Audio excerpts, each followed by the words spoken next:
உண்மையா எடுத்துட்டு தான் வரணும். சரிங்க.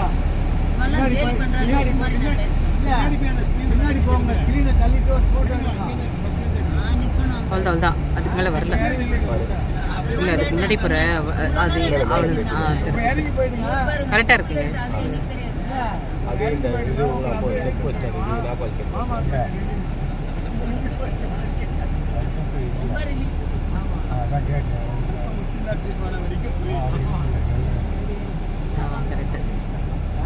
காலையில 6 மணிக்கு எழுந்த உடனே காஃபி வரலையேன்னு அப்ப தேடுவாரு. காபி போடுறது நாங்க தானே. மாமா காஃபி தான் போடுறாரு. உண்மைதான் போல இருக்கு. இங்க 3 மாமா போடுறாங்க காஃபி.